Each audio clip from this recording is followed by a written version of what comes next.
Good morning. I'm glad to be able to interact with you this morning and hope that your week is going well. I've enjoyed your Let's Get Acquainted post as well as the beginning discussion boards that are coming. I have two personal experiences for you to just help me think through things. The one is on Wednesday afternoon, no, Tuesday evening, Wednesday, I don't know which day it was, but a young lady in our church who is a friend of our daughter's sent my wife a text saying, "What are you doing Wednesday evening?" Now that's an interesting question. What am I doing? Yeah, right. Anyway, the bottom line was she wanted to be able to stay in town rather than get back 25, 30 miles to where she's living with her mother, and then to get to class or responsibilities Thursday morning. We debated a few minutes about what to do, and we decided to allow her to stay overnight with us, and we'd pick her up at the college Wednesday night, and then we would take her back to the college the next morning. Candidly, I think we made the decision based upon emotion. Friend of my daughter's, da da da.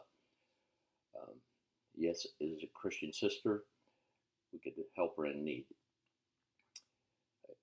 Then Thursday afternoon, she called my sister and my wife, and said, "Could you do this for me?" And my wife graciously declined, saying she was involved in two projects that she was already involved with right then and could not do that. An acceptance and a decline.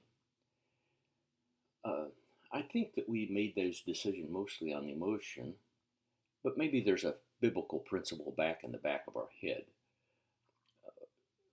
We need to nurture and develop personal biblical convictions about helping. For our discussion board, we have that very challenging verse from the Sermon on the Mount that Jesus said, "Give to whoever asks you." In our culture today, we have people all around us asking for help. How are we going to do that in obedience to the command of Christ? And the verse goes on to say, if somebody steals something from you, don't ask for it back. That's interesting. What if they stole your car? Would you ask for it back? Those are deep issues, and there are many more Bible verses that you could add beyond those three passages that I presented to you. So feel free to do that. My conviction and concern here is that we base a theology of helping on what this is, Bible, rather than simply emotion. We'll work on that more later in the class. In the week we work on benevolence. The other fun thing that happened this week, I received a video from Evangelical Free Church of America in one of their mailings about a church in North Tulsa who is having an impact. It is introduced by, if your church closed its doors today, would anybody in the community miss it? Good question. It's not a mandatory video, it's 12 minutes, but it is inspiring. So, back to our assignment for this week. I want you to develop a strong biblical theology of how you help. And based upon Scripture, Keller gives you gobs of material. You need to put that together in a paper.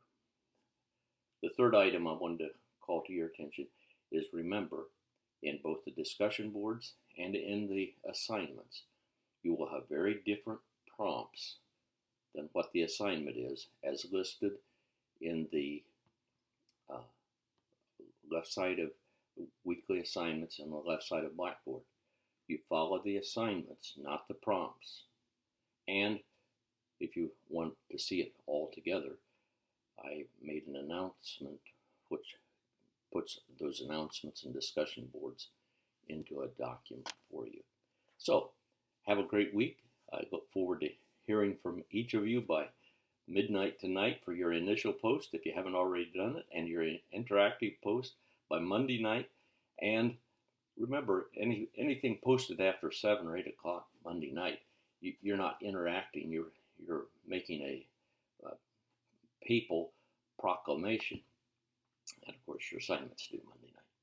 God bless you. I accept early papers and enjoy interacting with you.